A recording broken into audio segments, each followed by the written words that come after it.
Amen. Que Dieu vous bénisse. Que Dieu nous bénisse. Vous allez bien? Vous êtes tout à fait au fond là-bas, à plein de place devant. Vous ne voulez pas venir devant? Bon, je ne vais pas vous fatiguer.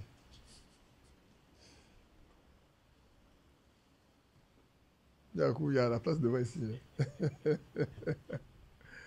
Que Dieu vous bénisse. Le matin, nous avons essayé de nous montrer simplement que le Seigneur, dans sa bonté infinie, nous a élus. Dans sa préscience, il nous a élus. Et il nous a prédestinés à être ses enfants. Et pour ceux qui sont ses enfants, il y a une nature qu'ils doivent avoir. Il veut qu'ils soient saints, ils soient irréprochables. Alléluia. Et c'est ce que le Seigneur veut que nous soyons. Et j'ai commencé à lire quelque chose dans la parole et la semence originale. Je n'ai pas terminé, je savais, mais j'ai laissé ça pour qu'on puisse continuer et introduire en même temps pour voir les moyens que le Seigneur a mis en place pour accomplir ce qu'il veut que nous soyons. Parce que nous devons être ses enfants d'adoption. Nous devons marcher comme lui, vivre comme lui, penser comme lui et être son représentant ici-bas, au milieu de cette génération perverse. Et c'est vrai. Il n'est pas donné à tout le monde. Si la grâce nous a été accordée, frère, bénéficions vraiment, utilisons ce moment-là pour plaire à celui qui, dans sa préscience, nous a élus. Amen. Nous savons que c'est une grâce d'être élu. Il n'est pas donné à tout le monde. Hein. Si vous n'acceptez pas ça, quelqu'un a dit une grâce n'est grâce que lorsqu'elle est acceptée. C'est faux? Si mon frère me fait du mal, c'est tellement grave qu'on veut le mettre en prison. Il dit non, moi je vous demande de lui faire grâce. Ne le punissez pas. S'il dit ma faute est tellement grande que je pense que je mérite d'être mis en prison, mais dans la vie n'a pas accepté la grâce n'est plus grâce. Et c'est la même chose. Si on ne croit pas que le Seigneur nous a élus, bon, on perd notre temps. Mais je crois que tous ceux qui sont élus, il leur donne la possibilité de croire. Et nous verrons le témoignage. Nous allons parler un peu de... Mais continuons de lire comment est-ce que nous sommes devenus. Je poursuis à la page 33 toujours. Croyez-vous? Très bien. Et quand c'est ainsi, la Bible est manifestée de nouveau. Car vous êtes une semence prédestinée. Nous sommes tous des présences des semences prédestinées. Exactement comme Christ a été prédestiné, nous sommes aussi prédestinés. Et quand la pluie tombe sur ces semences, la vie se reproduit. Amen. Pour ceux qui ont été élus, qui ont été prédestinés à être des fils d'adoption, qui doivent être devant lui sans tache, ni ride, ni rien de semblable, ceux-là, ils sont comme Christ. Quand la semence, si vous plantez du maïs et qu'il vient pleuvoir, certainement que cette maïs va germer. Or, si la vie de Christ est en nous, maintenant regardez bien, on a la parole. On a toujours dit que pour ceux qui veulent avoir l'Esprit de Dieu, ils doivent savoir que le Seigneur ne viendra sceller rien d'autre que sa parole. C'est ça qui viendra sceller en nous. Nous sommes la semence. Il faut que l'eau vienne pour que cette semence-là puisse produire pour que les gens voient. Or, nous savons que l'eau, c'est quoi? C'est l'esprit. L'eau, c'est l'esprit. Vous voulez, je vais vous le lire dans Jean. On sait que l'eau, c'est la parole, mais l'eau également l'esprit. Alors, dans Jean 8, il va le dire ici. C'est Jean 7, mais prononce Jean 7. Si quelqu'un a soif, qu'il vienne à moi et qu'il boive. Ceux qui croient en moi, des fleuves d'eau vive couleront de son sein, comme le dit l'Écriture. Il dit cela de l'esprit que devaient recevoir ceux qui croiraient en lui. Frère, écoutez bien. Il n'a pas dit les apôtres. Hein. Il n'a pas dit le premier âge. Il dit cela de l'esprit que devaient recevoir ceux qui croiraient en lui. Amen. Depuis les apôtres jusqu'à maintenant, tous ceux qui croient, l'Esprit de Dieu est pour eux. Si quelqu'un vous dit aujourd'hui que le baptême du Saint-Esprit n'aura lieu maintenant, dans notre âme, n'aura lieu qu'au jour du réveil, au moment du réveil, le matin j'ai dit, il se trompe. Amen. Il se trompe. Hein? Je m'arrête là pour vous montrer une chose. Je ne sais pas si mon jeune frère qui est assis là, j'ai dit jeune parce que jeune dans la foi, jeune aussi en âge, je ne sais pas s'il se souvient qu'il y avait une écriture que les frères en Côte d'Ivoire prenaient pour montrer comment on évolue dans le Saint-Esprit jusqu'à ce qu'on arrive à être plein. Toi, tu as été très longtemps à Yamoussoukro, tu devais savoir ça, normalement. C'était difficile en ce temps-là. Hein. Quand vous avez vos aînés qui vous disent que le Saint-Esprit, là, c'est doucement, doucement. Donc, quand tu as pris le baptême, déjà l'Esprit de Dieu est là, et puis tu vas doucement, et puis après, tu es rempli. On oublie ce que Frère Manuel a enseigné, dit, il y a la justification, il y a la sanctification, puis il y a le baptême de Saint. On oublie ça. Moi, j'ai noté. Hier nuit, je cherchais, ça me vient dire, ah, voilà l'écriture sur laquelle les gens se basaient là. J'ai cherché, je l'ai trouvé. D'accord, vous l'a donné. C'est Ézéchiel 47. On va lire, vous allez voir. Si lui, il en a un, si quelqu'un a entendu parler, quand on va lire net, il va savoir que, ah, ça c'est vrai. Les grands docteurs, c'est cette écriture qui se fondait en ce temps-là.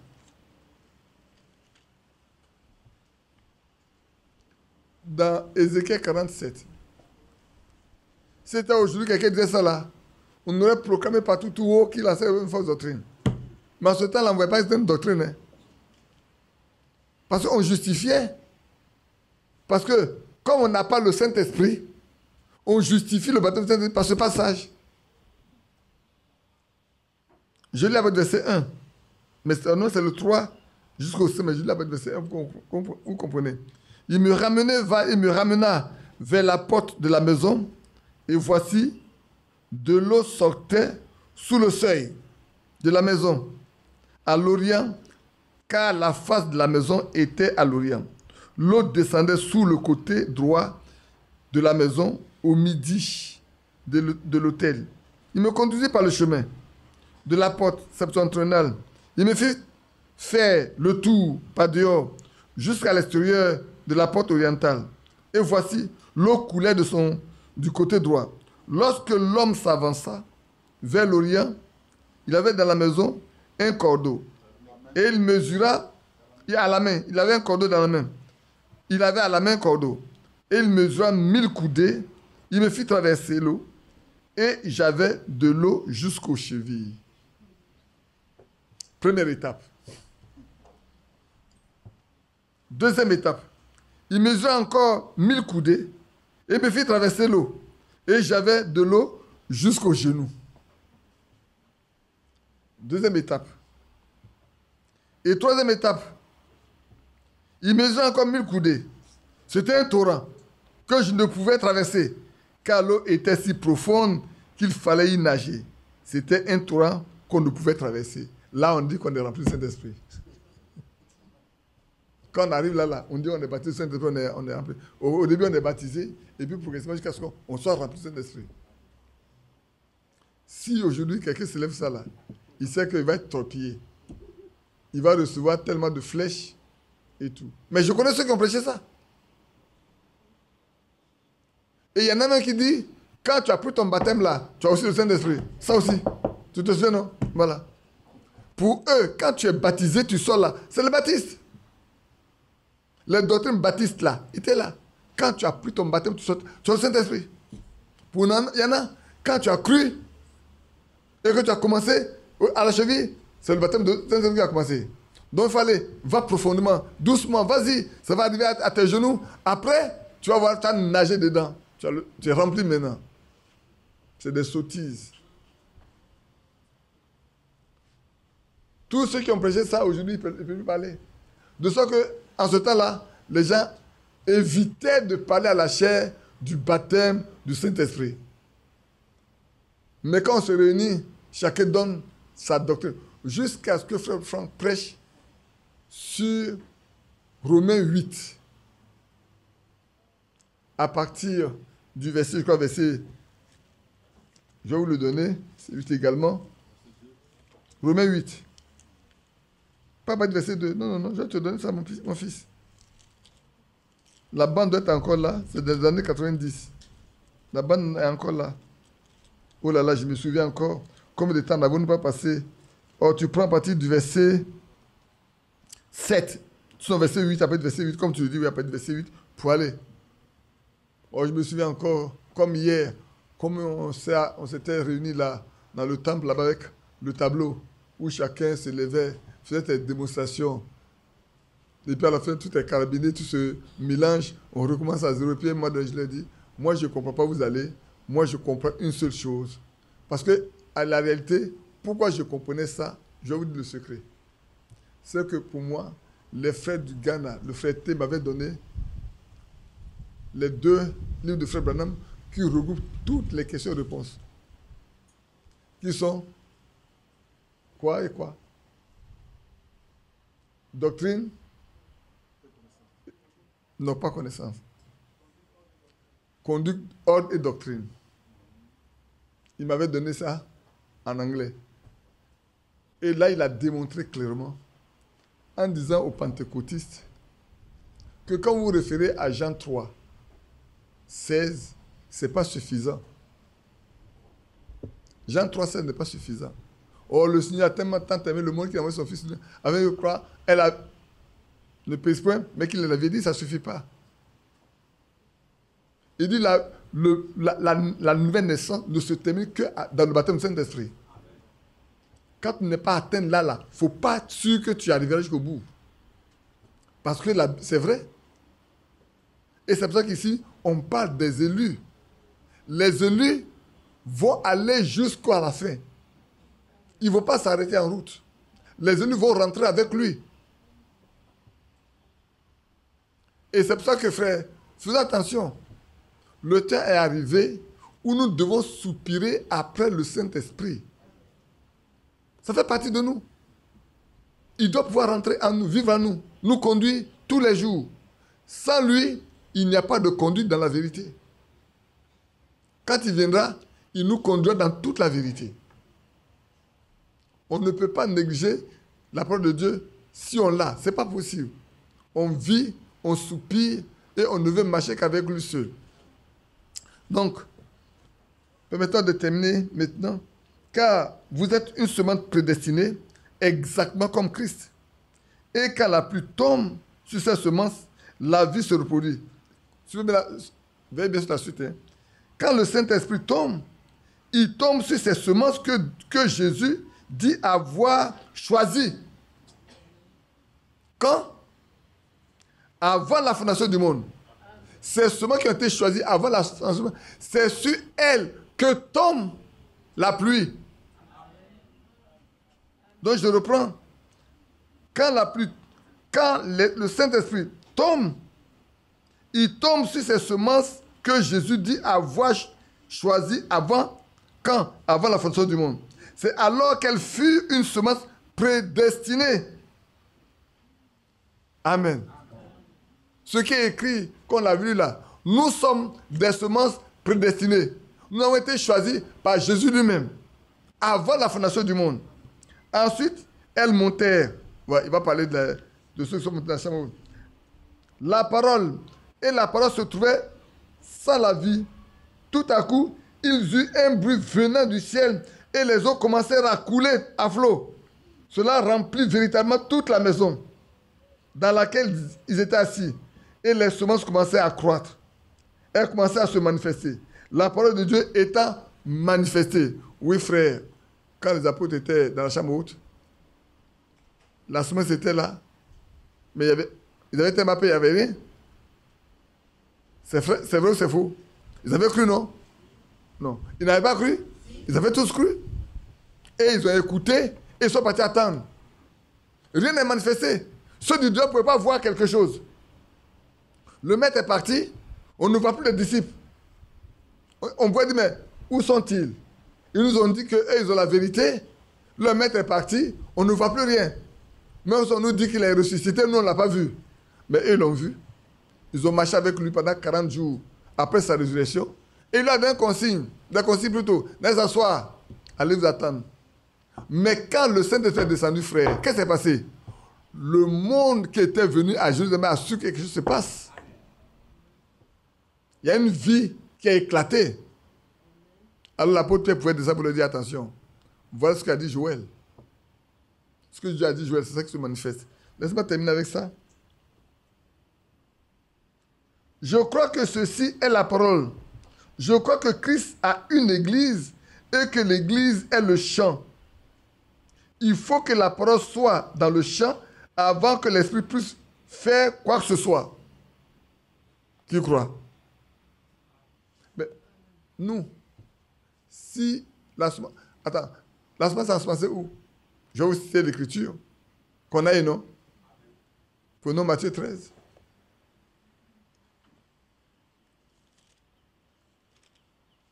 Prenons Matthieu 13.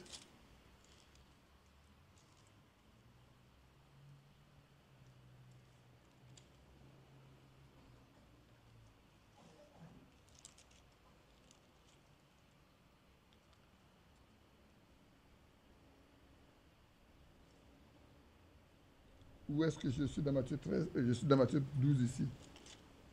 Matthieu 13. 23. Celui qui a reçu la semence, où? Dans la bonne terre. C'est lui qui entend la parole et la comprend. Il porte beaucoup de fruits. Et un grain en donne 100, et un grain 60, un autre 30. Mais où on enseigne? Quelque part, je crois, dans lui, il dit, ceux qui l'ont reçu, la semence, dans un cœur honnête et bon, avec un cœur honnête et bon. Nous sommes, nous, une terre, un lieu où doit être ensemencée la semence. Et qu'elle a ensemencée, frère, elle reste dedans. Il faut que l'eau vienne à tomber pour que l'on sache qui nous sommes. Si l'Esprit de Dieu tombe ici, là, frère, tout ce que nous prêchons, c'est caché ici. Hein. C'est faux. Mais si l'Esprit de Dieu tombe ici, là, je vous dis, jusque dans l'autre rue, jusqu'à Faya, les gens sauront que quelque chose se passe ici tout de suite. Oui, les gens sauront qu'il y a quelque chose qui se passe. Vos voisins viendront. Personne ne va rester chez lui. Moi, mais qu'est-ce qui se passe là-bas? Il y a une vie. Frère, quand vous plantez les maïs, au début, quand vous avez planté, tout est sec, on ne voit rien. Mais quand ça commence à tomber, vous allez voir que tout le champ va être vert. La terre va être... Quand les gens disent, mais qu'est-ce qu'ils ont planté? C'est du maïs qu'ils ont planté. Ah, moi, nous, on venait d'arriver, la fois dernière, on est passé dans... Quelle est la petite ville qui produit beaucoup de maïs? Comment ça s'appelait? Où elle est? Où est la ville là? Comment ça s'appelle? C'est Déca, non? Décab.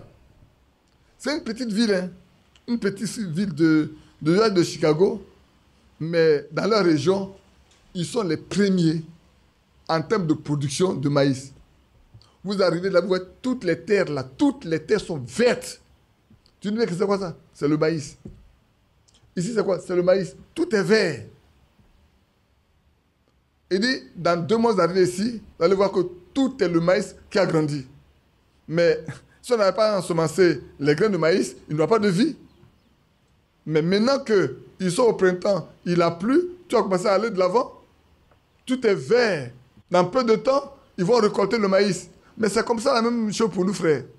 Aujourd'hui, laissez la parole de Dieu ensemencer dans nos cœurs. Et quand l'Esprit de Dieu va descendre dessus, la parole va être manifestée. Ce n'est pas vous, hein. C'est la vie qui est en vous qui va être manifestée. Qui est la parole? C'est pour ça qu'il dit, oui, c'est vrai, je crois que ceci est la parole. Je crois que ceci, je crois que Christ a une église et que l'église est le champ. Il faut que la parole soit dans le champ avant que l'esprit puisse faire quoi que ce soit. Amen. Il faut que la parole soit ensemencée dans le cœur de chacun de nous avant que l'Esprit de Dieu ne vienne. Frère, si quelqu'un n'a pas reçu l'Esprit de Dieu, n'a pas de Dieu, est-ce que l'Esprit va venir sur lui? Non. Pourquoi? Parce qu'on ne pourrait être scellé que si nous avons sa parole en nous. Amen. C'est pour ça qu'on ne doit pas recevoir quelque chose d'autre. On ne doit pas recevoir quelque chose qui est contraire à la parole de Dieu. Aujourd'hui, il y a beaucoup de choses qui s'enseignent, qui se prêtent, comme il dit la fois dernière. Si Frère Franck se rendait compte de ce qu'on dit, de ce qu'il prêche, peut-être il allait lui-même se tourner pour dire, mais attends, je n'ai jamais enseigné ça. Mais que Dieu nous aide. Donc, frère, poursuivons notre lecture, notre méditation simplement. Pour ceux qui, vous voyez, pour nous qui sommes des élus, bien-aimés frères, le Seigneur trouve des moyens pour nous sortir du péché, pour nous sortir de comme sale. Regardez le lit de la vallée. Je pense à ça. Le lit, qui connaît le lit de la vallée? Le lit de la vallée. Le lit de la vallée, il sort d'une boue. Il sort d'une terre boueuse, une terre sale. Mais quand il paraît dehors et qu'il éclate ses pétales, alors tous les oiseaux, et comme les abeilles, veulent venir prendre le nectar. C'est pas vrai? Aujourd'hui, nous sommes dans une génération perverse, pourrie. Mais c'est de ce milieu-là, comprenez bien, c'est de ce milieu-là que Dieu nous sort. Pour avoir des gens qui lui appartiennent, des hommes et des femmes qui lui appartiennent, qui doivent faire la différence. On a lu la fois dernière, non? Dimanche passé, quand on a lu la prophétie de Charles Price, il dit, les chercheurs qui sont dignes, c'est ceux-là que le Saint-Esprit viendra faire quoi? Il va les mettre à part. Il va les amener à la perfection pour qu'il y ait une différence avec les autres. Et l'enlèvement concernera toute une minorité. Pas beaucoup de personnes. Pourquoi? Parce que si la vraie parole n'est pas ensemencée dans nos cœurs, le Saint-Esprit ne viendra pas pour que la différence ait lieu. Aujourd'hui, tout ce qui se passe là, c'est bien. Ça va éclater, ça va mettre dans tous les sens, mais ceux qui resteront comme le frère du matin, ceux qui resteront uniquement attachés à ce qui a été donné. Uniquement à ce qui a été donné et qui est donné. Qui m'a compris? Ce qui a été donné, qui est donné. Parce que ça peut être donné puis ne pas être donné. On peut ajouter quelque chose. Mais ce qui a été donné et qui est gardé peut être donné sans qu'on y ajoute quoi que ce soit. C'est ça qui produit la vie et qui fait la différence.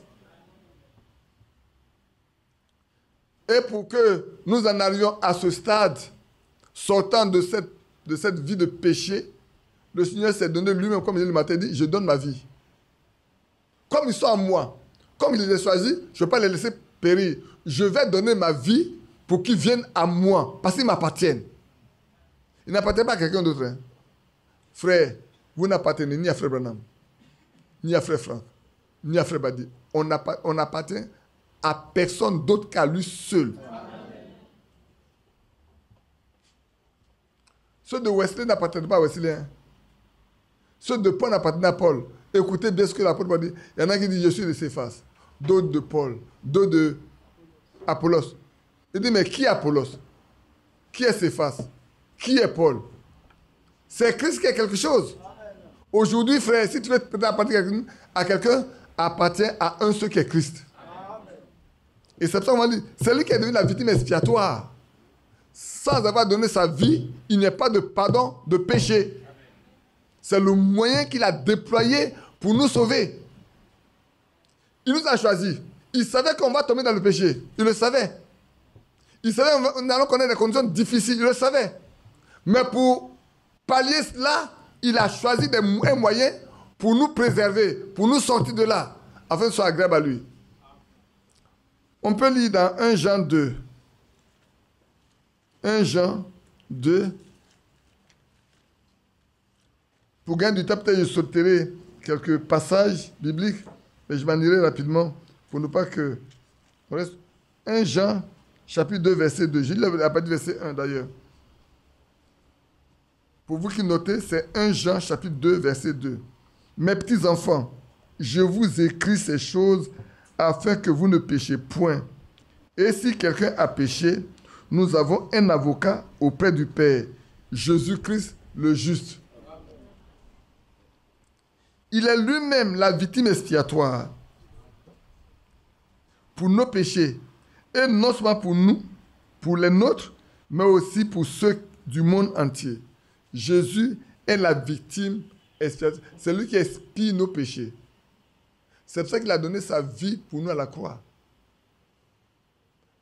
Frère, c'est très important de le savoir. Personne ne pouvait donner sa vie pour son frère, ni pour sa femme, ni pour ses enfants, ni pour ses parents. Il est le seul qui est capable de le faire. C'est pour ça qu'il a donné sa vie et il a repris. Et il est monté. Quand il est monté, il est parti offrir le sacrifice unique en son genre.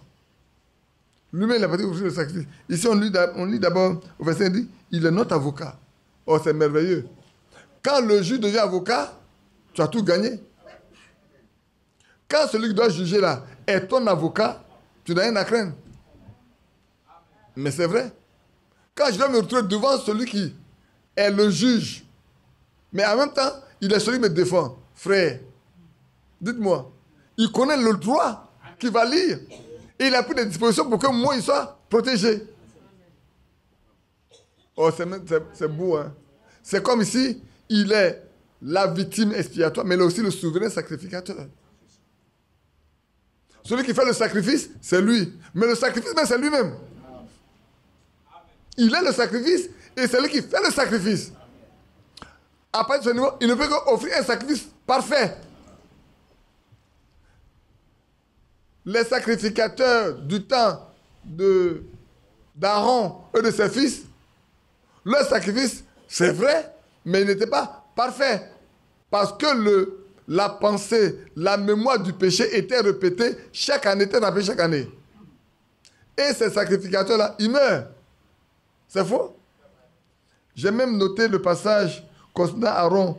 Oui, Aaron, je vais vous le lire dans Nombre 20, 28, où Aaron mourut et il a été remplacé par son fils. Or, celui-là, personne ne peut le remplacer. Nombre 20, 28.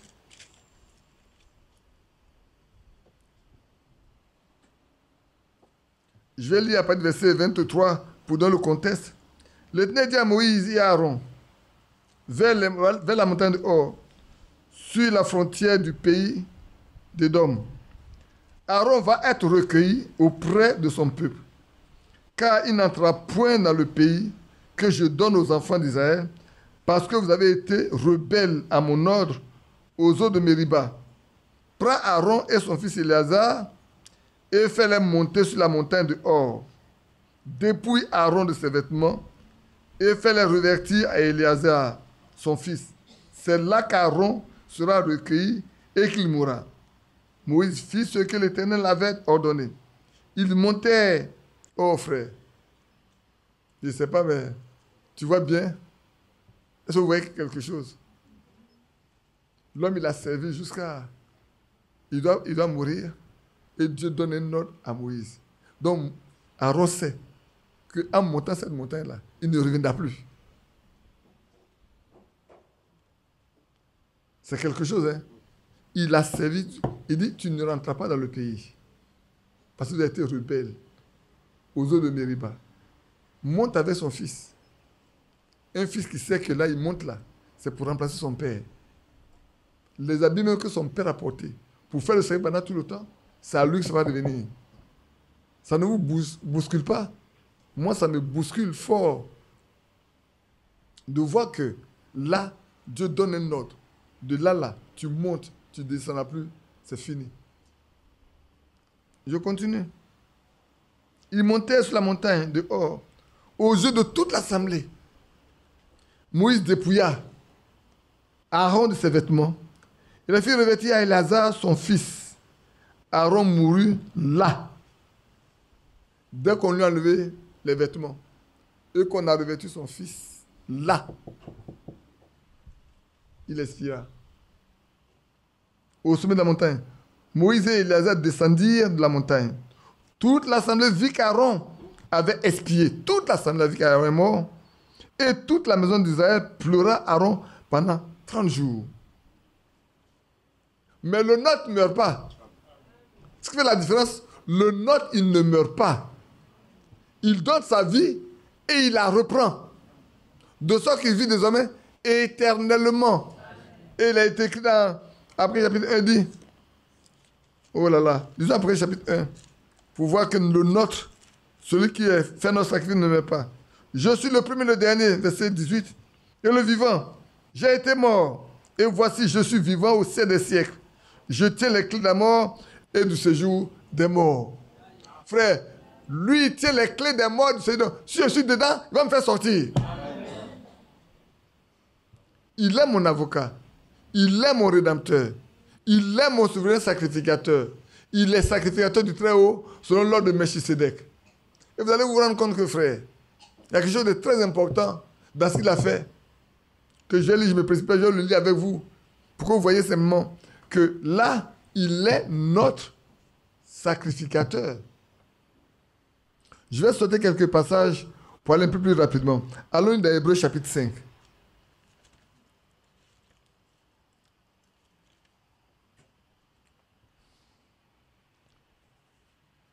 Alors, dans Hébreux chapitre 5, je voudrais lire quelque chose dedans. Le verset 1, on lit le verset 1, on lit le verset 5, et 6, après on lit le verset 10. Le verset 1. En effet, tout souverain sacrificateur, plus du milieu des hommes, est établi pour les hommes, dans le service de Dieu, afin de présenter des offrandes et des sacrifices pour les péchés. Verset 5. Et Christ ne s'est pas non plus attribué la gloire de devenir souverain sacrificateur, mais il la tient de celui qui a dit, tu es mon fils, je t'ai engendré aujourd'hui. Comme encore il dit ailleurs, tu es sacrificateur pour toujours, selon l'ordre de Melchisédek. Et au verset 10, Dieu l'ayant déclaré souverain sacrificateur selon l'ordre de Melchisédek. Dieu l'a déclaré. Mais là où je voulais revenir sur quelque chose, permettez-moi de voir si je peux trouver ça rapidement pour vous. Les autres sacrificateurs le sont avec quoi? Avec serment. Mais lui, ah oui. Hébreux chapitre 7. Je lis le verset 9, le verset 11 à 14. Et puis après, je lis le verset 21 pour que vous voyez quelque chose qui est très important. 7, verset 9. Hébreux chapitre 7, verset 19 au verset 22. Verset 2, verset 22. Car la loi n'a rien amené à la perfection et introduction d'une meilleure espérance par laquelle nous nous approchons de Dieu. Et cela n'a pas eu lieu sans serment. Car les Lévites sont devenus sacrificateurs sans serment. Mais Jésus l'est devenu avec serment. Par celui qui a dit, le Seigneur a juré. Alléluia. Il ne se repentira pas. Tu es sacrificateur pour toujours, selon l'ordre de Melchisédek. Frère, les autres, ils sont sacrificateurs, je dis par succession. Depuis Aaron, il n'a pas prêté serment. Quand quelqu'un prête serment, il s'engage à respecter tout ce qu'il dit, tout ce qu'il doit faire. Et Christ, lui, il est du sacrificateur avec un serment. Dieu a juré. Il dit, tu es. Donc, ce que tu fais là, il n'y a pas de limite.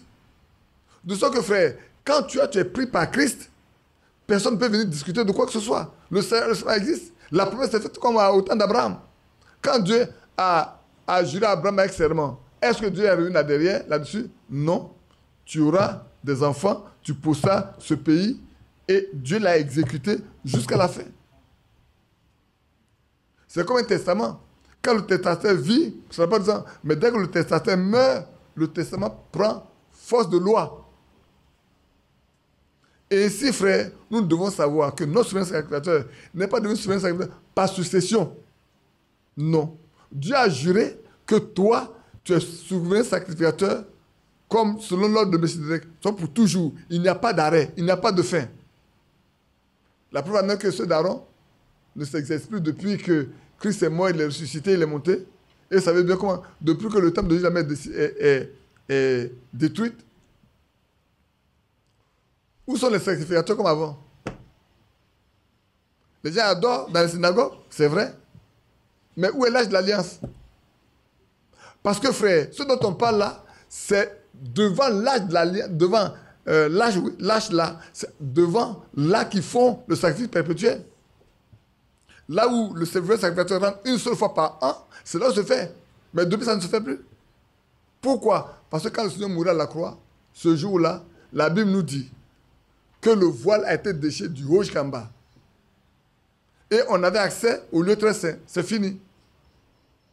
C'est pour ça qu'aujourd'hui, nous pouvons nous intercéder directement sans passer par qui que ce soit d'autre.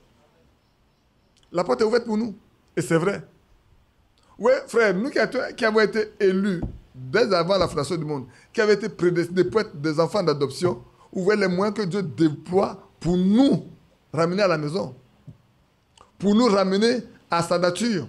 Pour qu'on devienne comme lui. Pour qu'on devienne comme lui, je dis bien comme lui. Pour qu'on soit ses représentants ici-bas. Sœurs, frères, nous devons savoir que nous avons un grand rôle, une grande responsabilité, parce qu'aujourd'hui, chacun de nous doit être un représentant de Christ en son milieu. Mais cela n'est possible que si la vie de Christ est en nous, si son esprit habite en nous. Autrement là, on va prétendre être ceci, prétendre être cela, on ne pourra jamais, jamais manifester la nature de Christ. Or, aujourd'hui, comme l'a lu ce matin, l'apôtre Paul dit, soyez mes imitateurs, comme moi je suis de Christ. Et que chacun de nous doit dire, si je vis, c'est plus moi. On a dit tout à l'heure, si je vis, c'est plus moi. C'est Christ qui vit sa vie en moi. Pourquoi? Parce que nous sommes la postérité qui prolonge ses jours. C'est merveilleux, frère. Ça peut sembler difficile, mais c'est merveilleux de voir que nous sommes ceux qui doivent prolonger les jours de Christ ici. Ça, écoutez-moi bien, frère. Tout le monde ne pourra pas parvenir à là. Si tu es l'un de ceux qui, et je crois que tu l'es. Amen. Ceux qui sont élus d'avance le seront jusqu'à la fin. Amen. Ceux qui étaient prédestinés dès le départ resteront prédestinés jusqu'à la fin. Parce que Dieu ne ment pas. Quand il dit une chose, il a accompli jusqu'au bout. Laisse-moi abandonner quelques écritures. On va aller vite un peu. Oh, quelle assurance. Frère, moi, ça me donne une assurance. Ça donne à chacun une assurance. C'est vrai. Alors, comme on a l'habitude de lire Romains 8, verset 29-34 jusqu'à 39. Quelle assurance pour ceux-là qui ont été élus dès la fondation du monde. Au moment où le Seigneur fondait le monde, déjà, il nous a élus comme Christ a été prédestiné. Ainsi, nous sommes aussi prédestinés à être les enfants d'adoption. Et ici, l'assurance est très, très, très claire. Nous avons l'habitude de lire. Voilà. Car ceux qu'il a connus d'avance, quand? Avant la fondation du monde. Qu'est-ce qu'il nous a connus d'avance? À la fondation du monde. Avant la fondation du monde, il te connaissait, il me connaissait. Ceux qu'il a connus d'avance, il les a aussi prédestinés. Quand? Avant la fondation du monde. Vous n'êtes pas heureux? Amen. Ceux qu'il a connus d'avance, c'est quand? Avant la fondation du monde. Ceux qu'il a prédestinés aussi, c'est quand? C'est avant la fondation du monde. Regardez ce qu'il a fait pour eux. Il les a prédestinés quoi? Être semblables à l'image de son Fils. Vous et moi, nous devons être à l'image de Christ. Voilà ce pourquoi nous avons été prédestinés. Nous avons été prédestinés pour être saints, et irréprochables. Christ, il a dit, qui m'accusera de péché? Oui, c'est un peu lourd, hein, c'est ça? Prends courage. Je ne dis pas son nom. Hein. Ne regardez pas là-bas. Vous dites que je dis trop le nom des personnes, donc je ne dis pas le nom maintenant. Mais je sais ceux qui doivent, je les révèle simplement.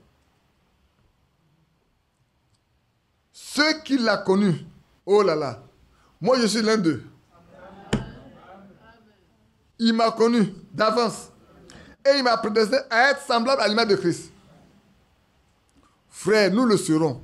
Si maintenant nous ne sommes pas là, nous le serons. Et ça doit être une réalité dans la vie de chacun de nous. dans notre région, dans notre famille, parmi nos amis, l'on saura que nous sommes à l'image de celui qui nous a aimés et qui a donné sa vie pour nous racheter. Maintenant, suivez bien. J'ai dit, ça donne l'assurance. Hein. On continue.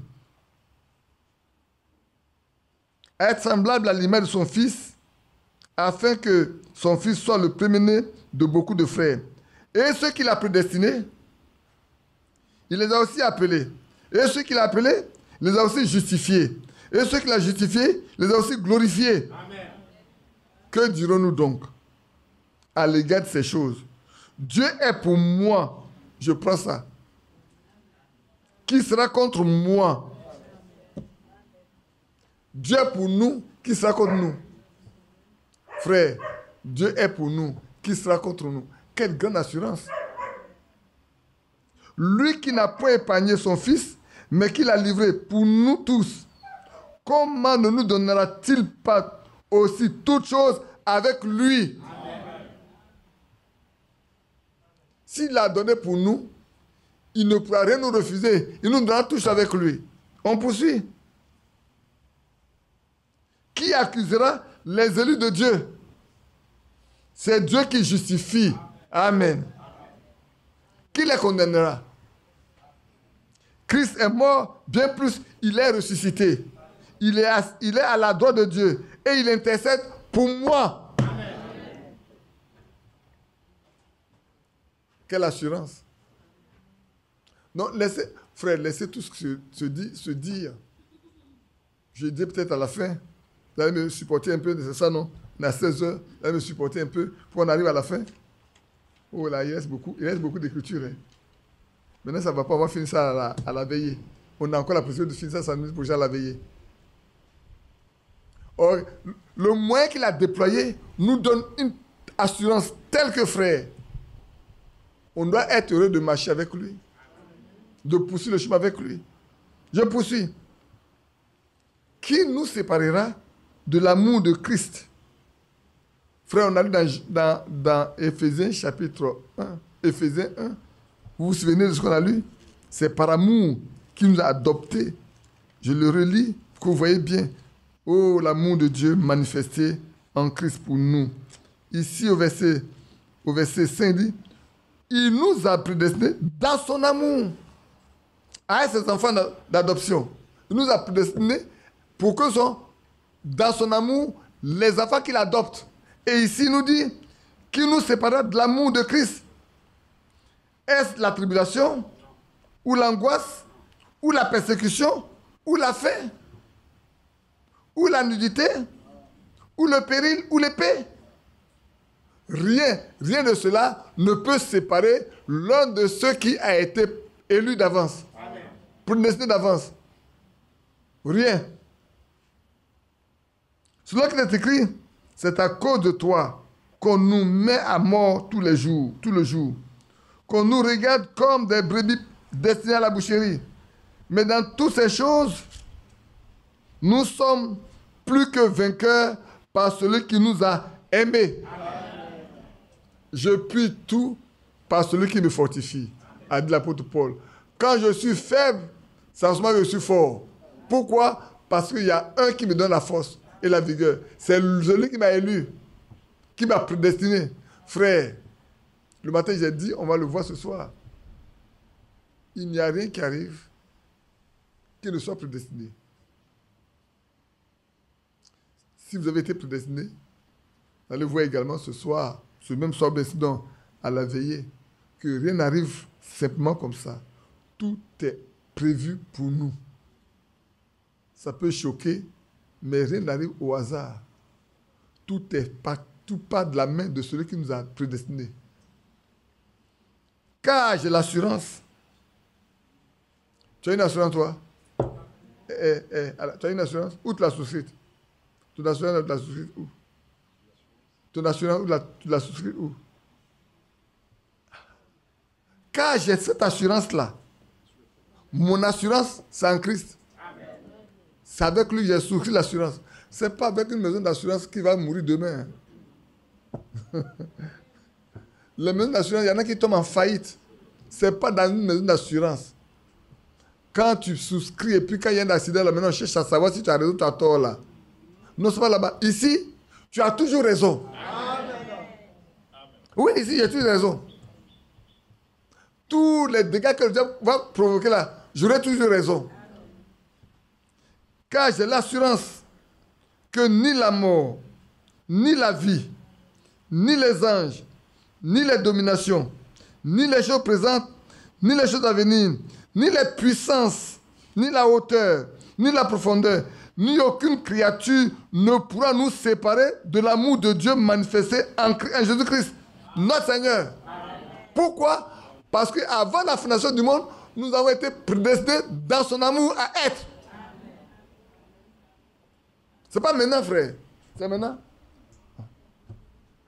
Avant que cela ne soit, dans son amour, cet amour-là a été manifesté dès la fondation du monde. Avant plutôt la fondation du monde.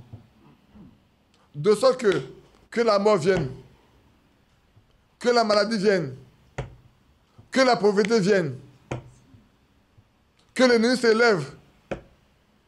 Vous avez une nation telle que, c'est ça que j'aime bien, c'est dans le calme. Et puis quoi? Et la confiance, que c'est votre force. Soyez calme, frère.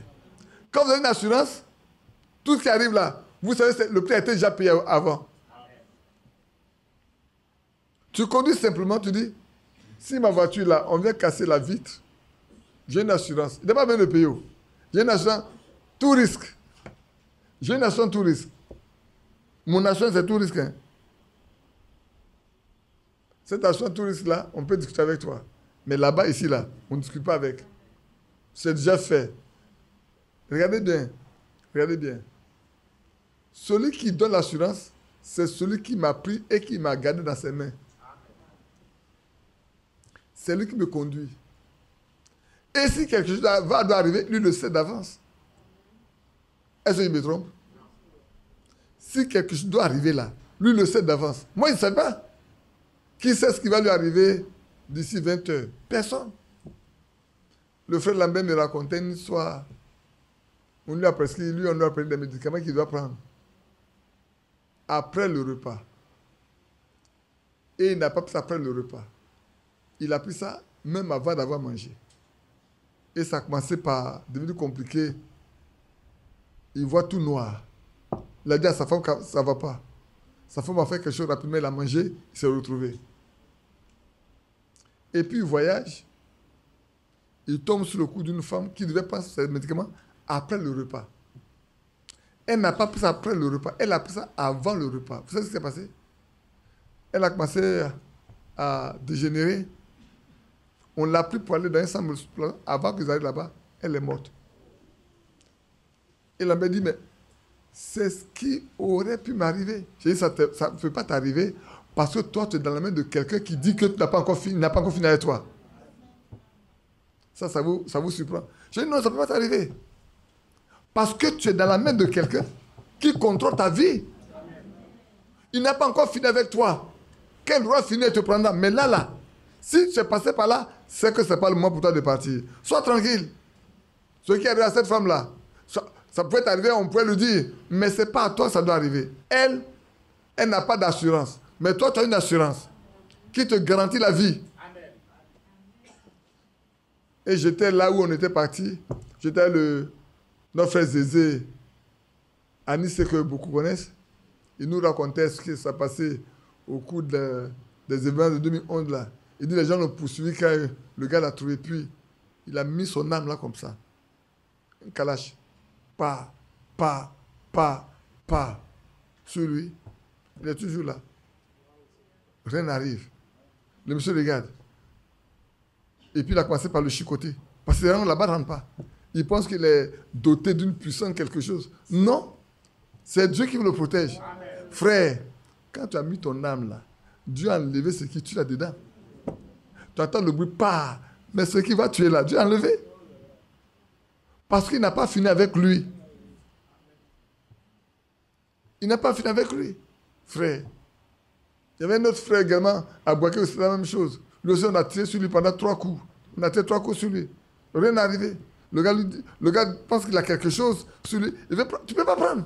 Ce qui est avec lui là, c'est Dieu. Frère, c'est bon de croire. Hein. Ne soyez pas religieux. Croyez. Quand vous êtes dans sa main là, vous êtes protégé. Aussi longtemps qu'il n'a pas fini avec vous, rien. La mort ne vous prendra pas. Vous voyez? Pour cela, pour que nous restions là, il a déployé ces moyens-là pour nous. 1 Jean 3. On peut lire. Oui. On va lire 1 Jean 3. Je lis encore quelque chose et puis on va peut-être... Déjà 16h, non, il n'est pas encore tard. On a commencé à 15h30, donc on peut continuer encore. On n'a pas encore fait 1 heure de temps.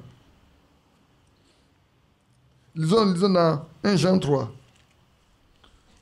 Nous en avons déjà parlé, 1 Jean 3. On a déjà lu 1 Jean 3, mais j'aimerais qu'on le lise aujourd'hui encore. Regardez bien comment c'est merveilleux. 1 Jean chapitre 3, je lis avec verset 1. Vous voyez quel amour le Père nous a témoigné pour que nous soyons appelés enfants de Dieu. Frère, vous voyez non? Quel amour le Père nous a témoigné pour que nous soyons appelés enfants de Dieu. Ici, c'est comme si Jean constate ce que Dieu a prévu d'avance. Il dit, regardez bien l'amour qu'il a manifesté pour nous là. C'est tellement grand. Si cet amour n'a pas été manifesté, nous ne sommes jamais enfants de Dieu. Mais cet amour a été tellement grand qu'aujourd'hui, on peut nous appeler enfants de Dieu. Qu'est-ce qui a fait ça? Parce que Dieu nous a aimés. Il n'a pas voulu nous laisser mourir. Et il a fait de chacun de nous un enfant qui appartient à Dieu. Frères, soyons vraiment ceux qui lui appartiennent afin de vivre comme lui l'a vécu. Et nous le sommes. Amen. Les gens constatent, les gens entendent, mais c'est vrai que nous le sommes. Ce n'est pas nous le serons, mais nous le sommes. Dès l'instant où tu es élu, tu es un élu. Et un élu est élu. Frère, ce n'est pas l'élection qui se passe dans le monde là. En Amérique, quand on est un président, c'est pour 4 ans. En Côte d'Ivoire, quand on est élu quelqu'un, c'est quoi? C'est pour 5 ans. Et puis l'année après les 5 ans, le mandat là, on peut te chasser du pouvoir. C'est pas vrai? Ici, ce n'est pas la même chose. Ici, vous êtes élu pour l'éternité. Pour tout le temps. Ce n'est pas pour tout le temps où vous vivrez. Hein. C'est pour tout le temps jusqu'à dans l'éternité. Et nous le sommes. Si le monde ne nous connaît pas, c'est qu'il ne l'a pas connu. Bien-aimés, nous sommes maintenant, aujourd'hui, à l'instant où nous parlons, nous sommes enfants de Dieu. Vous qui êtes en ligne, notez bien. Hein? Je ne parle pas de ceux qui font semblant de croire. Hein? Je ne parle pas de ceux qui ont la religion dans leur cœur, ce n'est pas eux. Je parle de ceux qui sont élus et qui ont donné tout leur cœur à Dieu. Ceux qui ont fait cette alliance-là avec lui. Cette alliance en son sang précieux. Et qui, on parlait d'abord tout à l'heure du témoignage. J'aimerais que vous ayez fini avec le témoignage. Parce que ceux-là, nous le sommes. Et si tu l'es, il doit y avoir un témoignage qui se rend. Nous le sommes. Oui, c'est vrai. Bien aimé, nous le sommes maintenant. Et ce que nous serons n'a pas encore été manifesté. Oh là là. Même si Dieu fait tous les miracles, tout, frère, un jour, le corps que Christ a porté, nous le porterons. Vous allez passer à travers ces murs-là, personne ne vous verra. Oui. Et c'est vrai. Regardez, il y a eu quelques petites manifestations. Regardez au jour de Philippe, avec, comment il s'appelle, l'eunuque, la reine d'Éthiopie. Philippe l'a baptisé, et puis après, il a disparu. Dans son propre corps, il a disparu. L'esprit de Dieu l'a enlevé. Regardez Paul, regardez Pierre en prison. On l'a mis au milieu des soldats, on l'a attaché même. Parce que le lendemain, le roi voudra bien faire, montrer aux païens, aux juifs, ce qu'il veut faire. Mais Dieu n'a pas encore fini avec Pierre. Alors il envoie son ange. L'ange est rentré. Pierre, lève-toi. Pierre qui est attaché, il se lève. Les chaînes tombent. Mets ta ceinture. Il met sa ceinture. Et il se lève, il passe au milieu de tous les soldats. Première porte, deuxième porte, troisième porte. Et puis la grande porte s'ouvre. Il descend dans la rue. Il dit, ah bon? Je me rends compte que le Seigneur envoie son ange me libérer. Oh, c'est merveilleux. Frère, vous voyez comment c'est beau d'être la main de Dieu? On s'attendait à le mettre à mort demain. Mais Dieu n'a pas encore fini avec lui. Il envoie son ange. Tout le monde a endormi. Souvenez-vous de ce qui s'est passé avec Saül et David. Dans la grotte là. David et ses gens étaient au fond. Et les gars de Saül viennent se coucher devant. Ils barrent tout le chemin. Ça, c'est la grande crainte. Si dedans ils font du bruit, quelqu'un se réveille, c'est chaud. La bataille se fait à l'intérieur. Mais Dieu va endormir tout le groupe de Saül. Tout le monde. Au point où David va venir même couper le bord de son vêtement. Prendre peut-être sa cruche même. Et sortir. Et aller se mettre au loin sur la montagne pour crier le nom de Saül. Et Saül reconnaît qu'il a tort. Quand quelqu'un appartient à Dieu, Dieu protège sa vie. Dieu pourvoit à ses besoins. Dieu le garde. Bien-aimés frères, écoutez, je vais revenir un peu en arrière. Si le Seigneur nous a élus et que nous reconnaissons cette position-là, sachant que nous sommes dans sa main et que toute notre vie est dans sa main et que rien ne peut nous manquer aussi longtemps que nous restons dans sa main. C'est vrai. Je ne dis pas qu'on ne peut pas connaître des situations difficiles, hein. C'est faux. On le verra après. Ça, je le ferai, on le verra à la fin. Mais sachez que pour tout ce qui peut arriver, tout est entre ses mains. Tout. Il n'a pas dit que vous aurez des... J'ai toujours dit la vie chrétienne, ce n'est pas un chemin fleuri. C'est un chemin d'épines. C'est clair. Nous devons savoir que nous passons par des difficultés, des épreuves tous les jours de notre vie. Mais le résultat, c'est pour la gloire du Seigneur. Et ça, c'est vrai. Comprenons ça, frère. David a dit, j'ai été jeune, j'ai vieilli. Qu'est-ce qui s'est passé? Abandonné. Et sa postérité? Le juste ne peut jamais t'abandonner. Et sa postérité ne va pas manger son pain. Pourquoi? Parce que tu es de lui. Qui est le père de tous ces sur la terre? C'est lui. Frère. Oh.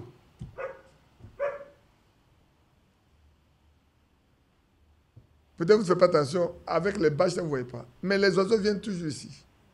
Dans ce table-là, ils sont toujours là. J'en ai moi-même chassé pendant un temps. Mais souvent, tu arrives là, ils sont avec leurs oisillons. Ils ont un champ. Ils n'ont pas de champ. Mais chaque jour, ils sont rassasiés. Chaque jour, ils sont rassasiés. Frère, sœur, que Dieu m'aide moi-même aussi. Comment se fait-il que Dieu va nous laisser dans la faim et dans la honte? Comment se fait-il que Dieu va te laisser dans la faim et dans la honte? Si tu lui appartiens. L'oiseau qui ne sème ne moissonne là, Dieu le nourrit. Ton père le nourrit. Et toi qui es son fils, il dit, vous qui êtes des hommes méchants, vous savez donner de bonnes choses à vos enfants. Vous ne leur donnez pas des serpents et des scorpions quand ils vous demandent des œufs ou du pain. Comment votre Père Céleste ne vous donnera-t-il pas le Saint-Esprit quand vous le lui demandez? Mais laissons le Saint-Esprit, le quotidien. Comment il ne nous donnera pas ce qu'il nous faut pour notre quotidien, frère?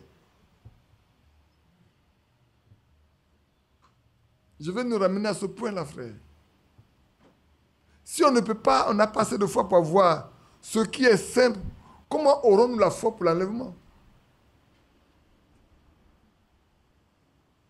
Comment? Comment aurons-nous la foi? En vous le disant, je pense à moi-même. Hein. Je ne pense pas à vous seulement, je pense à moi-même. Vous savez, au début de notre foi, je vais vous faire rire. Je ne pensais pas qu'un jour j'allais aller à l'hôpital. Au début de la foi là, Je ne croyais pas à la médecine. J'ai dit, mais mon Dieu est tellement puissant, qui peut me soigner mieux que lui à l'hôpital?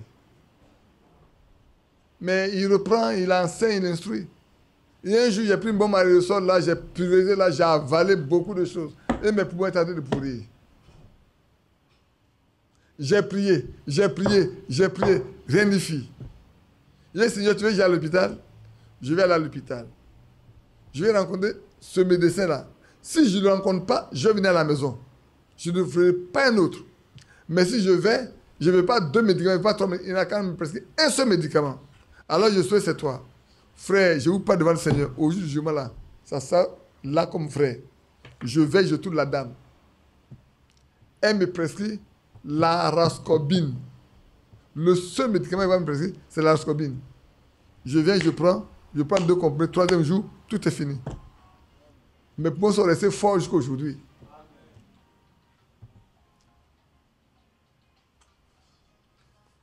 Il veut qu'on aille à l'adoration un peu. Bien-aimés frères, et c'est vrai, le Dieu que nous servons là, il peut tout. C'est nous qui sommes faibles. Frères, des hommes élus. Regardez bien. Quand il était sur la terre, il pouvait multiplier les pains pour même les gens qui ne croyaient pas. 5 morceaux de pain pour combien de personnes? 5000. Avec le petit poisson. Et on en a ramassé 12 paniers. C'est vrai. J'ai laissé mon sujet pour revenir un peu à... Je ne sais pas si quelqu'un en avait un besoin. Je suis obligé de revenir là-dessus. Frère, le Dieu que nous servons là, c'est lui qui tient tout dans sa main. Et on dit, nous lisons, hein, l'or et l'argent lui appartiennent. Nous avons beaucoup de problèmes financiers. Hein. Moi également, j'en ai. Et pourtant, tout est dans sa main. Tout avec lui, tout dans sa main. Peut-être que quelqu'un en ligne a ce besoin, c'est pour ça que Dieu a arrêté ce qu'ils sont de prêcher, pour revenir en arrière. Pour ceux qui l'ont connu d'avance, la Bible dit, il les a prédestinés. Et le verset 28 nous dit, on le lit, je ne vais pas le lire maintenant. Frères et sœurs, sachant que le Dieu que nous servons là, tout est dans sa main. Tout. Si notre vie est dans sa main, tout ce qui peut contribuer à notre vie, c'est tout dans sa main. Oh là là. Que Dieu nous aide. Je vais continuer. Bien-aimés, nous sommes maintenant enfants de Dieu. Nous sommes enfants de Dieu. Je ne sais pas pourquoi quelque chose me retient. Je ne sais pas pourquoi je peux avancer. Nous sommes enfants de Dieu. Je ne sais pas comment je vais vous l'exprimer, mais nous sommes enfants de Dieu. Je ne sais pas. La fois dernière, je vous ai dit, l'enfant d'un lion, c'est un lion. Celui qui est né d'un serpent, c'est un serpent. Un tigre, c'est un tigre. Même s'il est petit, hein. Un éléphant, même s'il est un éléphant, c'est un éléphant. Il a toutes les caractéristiques. Il a tout ce qui est en lui pour devenir un grand éléphant. Il n'y a rien d'autre qui va venir de l'extérieur. Hein. Tout ce qui fait de lui un éléphant, c'est en lui. C'est faux? Et si nous sommes enfants de Dieu, Jean dit, bien-aimés, nous sommes maintenant. Pas nous serons maintenant là, maintenant où tu es. Tu es un élu, maintenant là. Tu es un enfant de Dieu. Maintenant. Maintenant, nous sommes là. Nous sommes enfants de Dieu. Maintenant. C'est lui qui est notre Père. Et tout est entre ses mains. Maintenant. Je ne sais pas pourquoi il n'arrive pas à avancer. Je suis bloqué. Maintenant. Nous le sommes. Si nous sommes enfants de Dieu, frère, tout ce que Dieu a, nous sommes propriétaires de droit.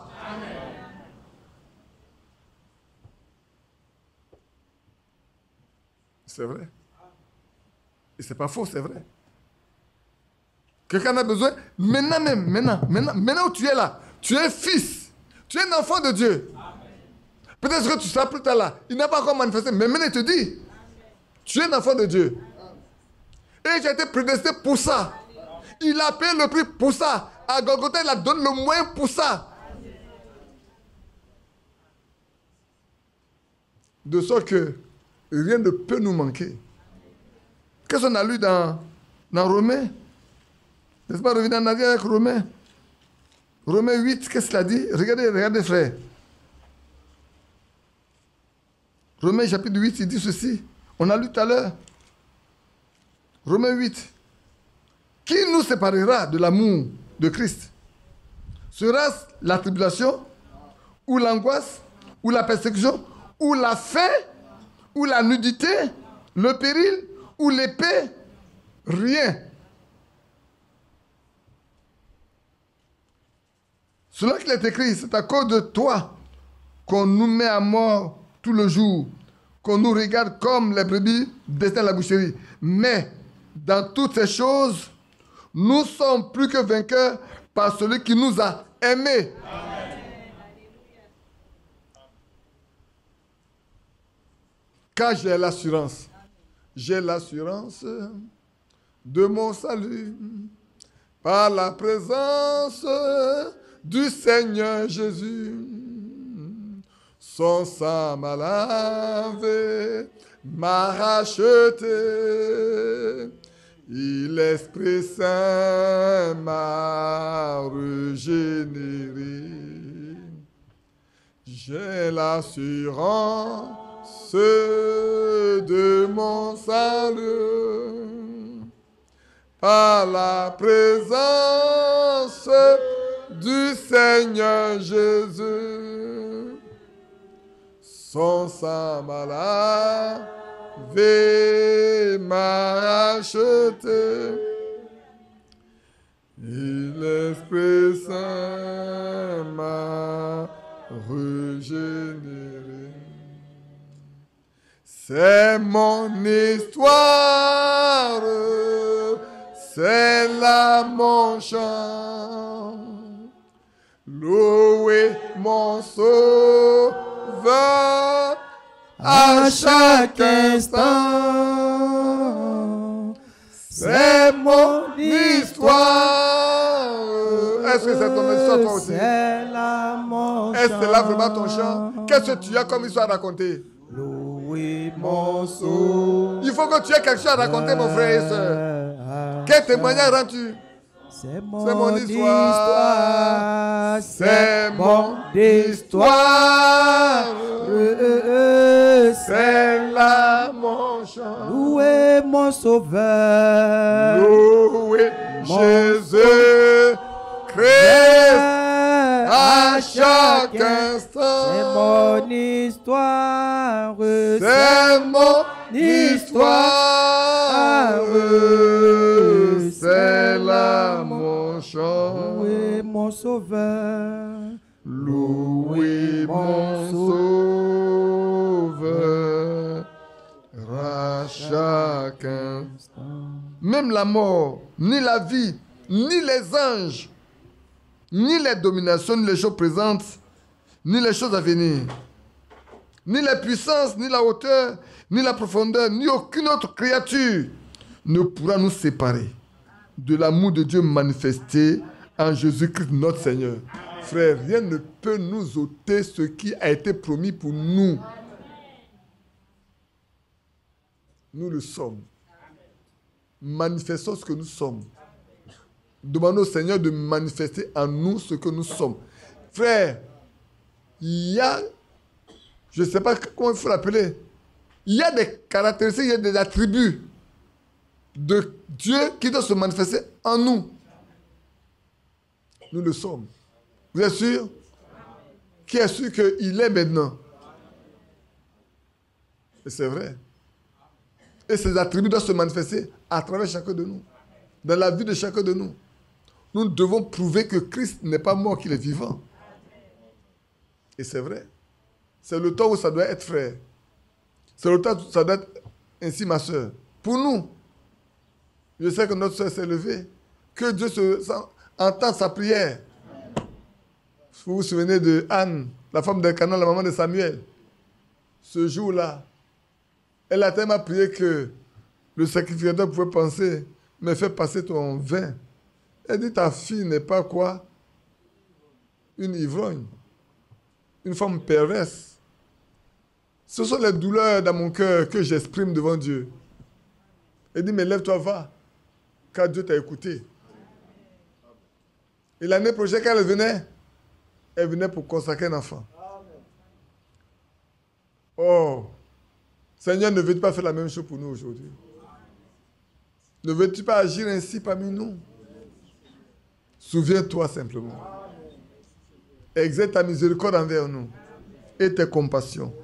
Bien-aimés, nous sommes maintenant enfants de Dieu. Ce que nous serons n'a pas encore été manifesté, mais nous savons. Alléluia. Ce n'est pas que nous saurons. Hein. Ce n'est pas que je pense. L'apôtre Jean n'a pas dit je pense que. Il dit nous savons. Il vous inclut dedans. Hein. Il dit nous savons que lorsqu'il paraîtra, nous serons semblables à lui.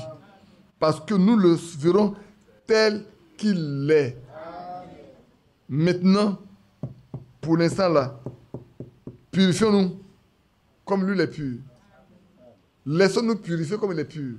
Oh là là, c'est merveilleux simplement. Vous voyez?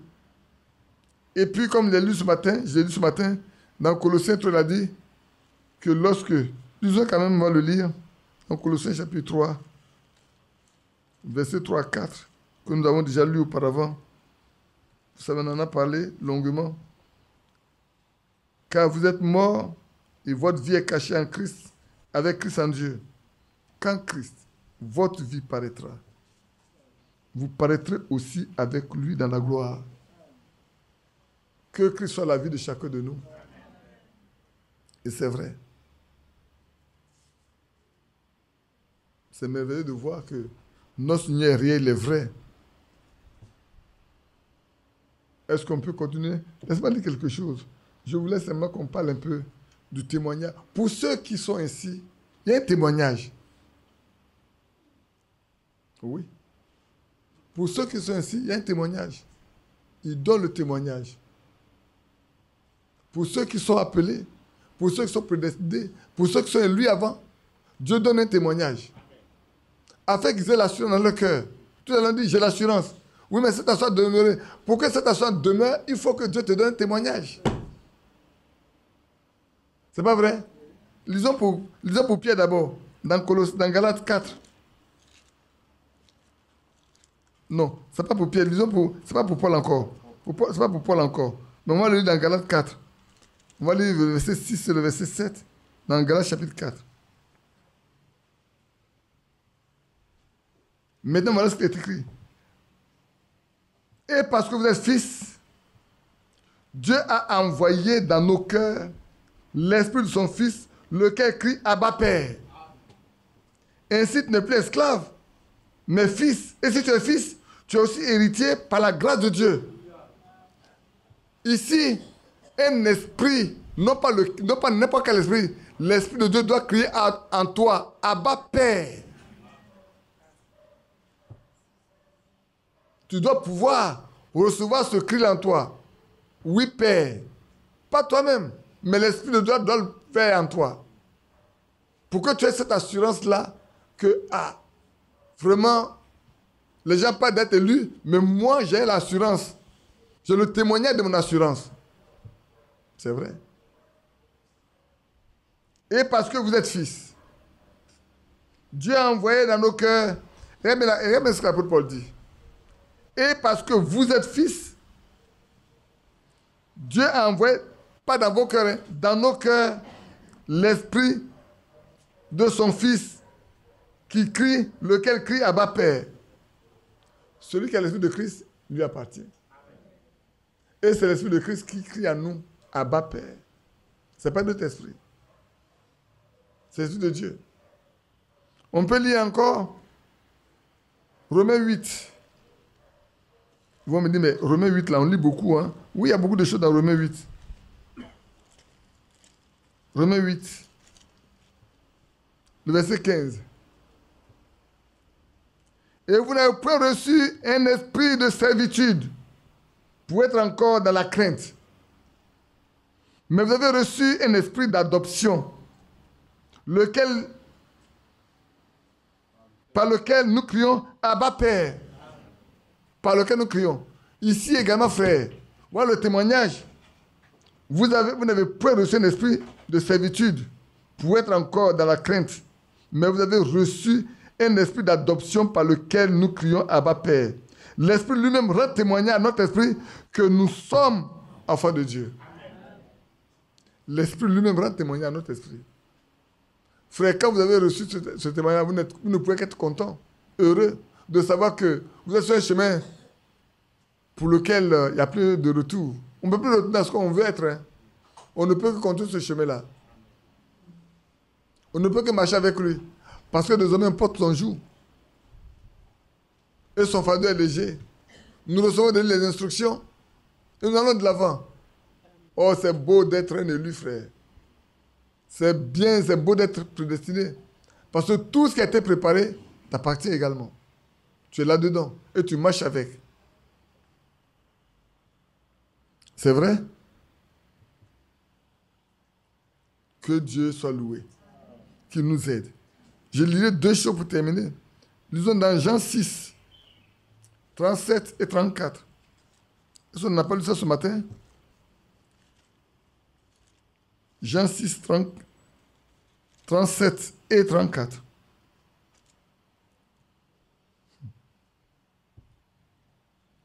Tout ce que le Père me donne viendront à moi. Et je ne mettrai pas dehors celui qui vient à moi. Amen. Tout ce que le Père me donne. Quand? Maintenant. Mais depuis qu'il a donné? Depuis avant la fondation du monde. C'est maintenant que vous venez. Il dit, je ne mettrai pas dehors celui que le Père me donne. Il les a donnés depuis quand? Depuis. Regardez bien, quand vous regardez bien là, il y a deux, pour ceux qui ont fait, je regarde bien, un côté j'ai vu, où elle est passée? Je ne vois pas. Ah, il y a un qui est à ma gauche ici. Les docteurs en littérature. Voilà une autre là-bas. Il dit, tout ce que le Père me donne, viendront. Il y a un genre de futur et puis un présent. Il me donne. C'est un présent continuel, non? Ça va du passé qu'au présent maintenant. Il me donne. Moi, il me l'a déjà donné, il me l'a donné. Il ne dit pas, il me l'a donné, il dit ce qu'il me donne. Je vais les... Ils viendront. Pourquoi? Parce que toi, là, depuis qu'on t'a donné, c'est maintenant que tu es venu. Hein? Depuis qu'il t'a été donné, c'est maintenant que je suis venu aussi. Nous venons maintenant, c'est vrai, à notre temps. Et il dit, je ne mettrai personne dehors. Oh, quelle assurance de savoir que quand il m'a donné, quel que soit le temps, je serai là. Et quand je rentre, je ne sors plus. C'est vrai. Si quelqu'un sort, il n'est pas un élu. Regardez bien les 4 portions de terre sur lesquelles la semence a été jetée. Il y a une seule portion qui est bonne. Sur cette portion, il ne peut trouver que des élus. Et c'est vrai.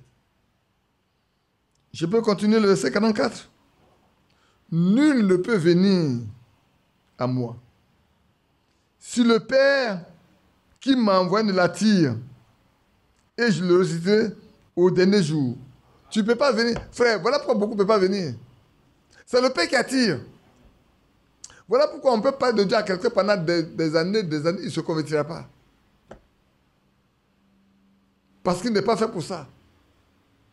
Il ne fait pas partie de ceux qui sont dans ce champ. Il n'est pas ce champ-là dans lequel on doit placer la semence. Mais pour ceux qui sont destinés à recevoir la semence, c'est tellement simple. Que Dieu soit loué, bien-aimé. Nul ne peut venir à moi si le Père qui m'a envoyé ne l'attire. Et je le ressusciterai le dernier jour. C'est vrai. Vous êtes heureux? Moi, je le suis aussi. Et on termine avec Actes chapitre 2, verset 46-47.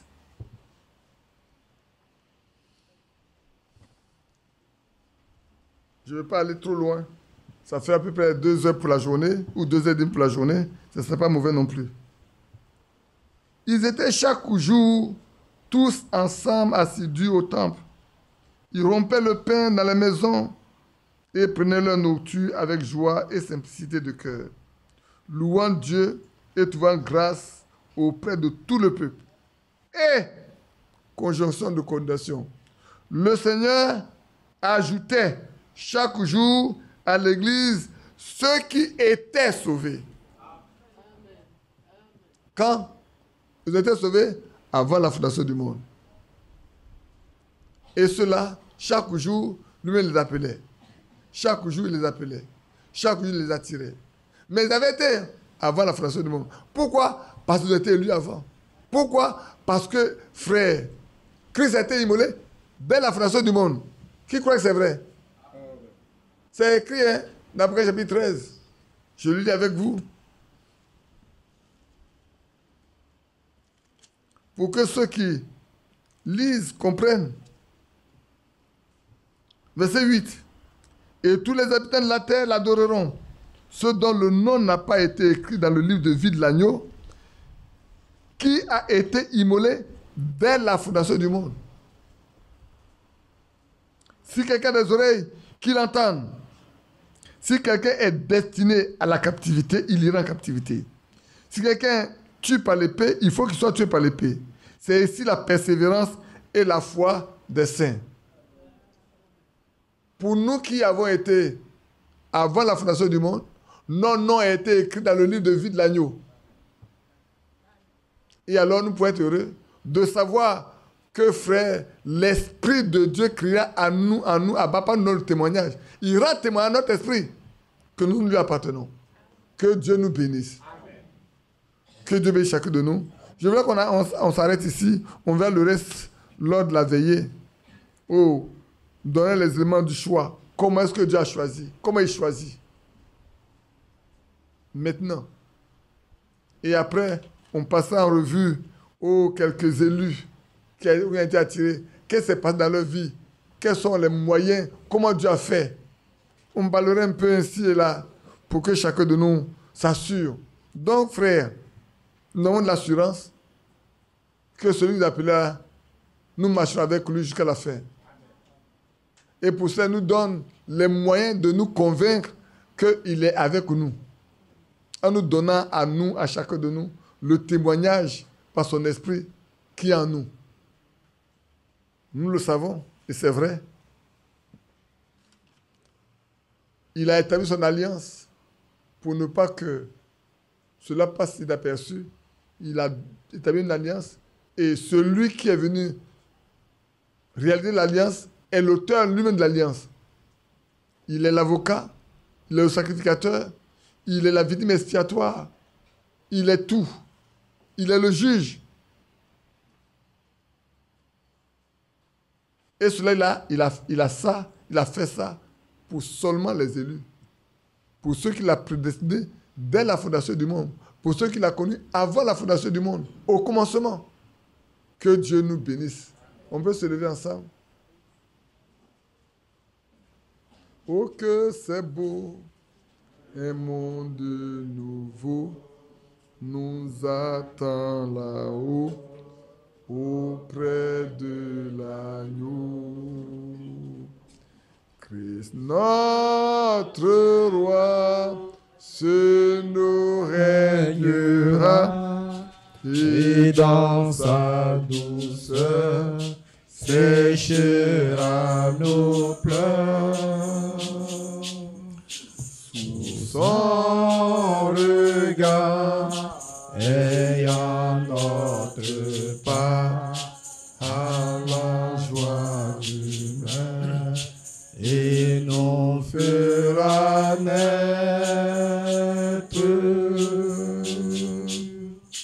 Ce sera vraiment beau, les noces de l'agneau, quand nous serons là-haut. Là-haut, là-haut, là-haut. On peut prier ensemble. Prier ensemble. Notre Père céleste, oh, nous te rendons gloire et grâce pour ce temps que nous avons passé depuis le matin jusqu'à maintenant. Oh, pas seulement le message te donné, tu sais combien de fois cela a été décousu, notre Dieu.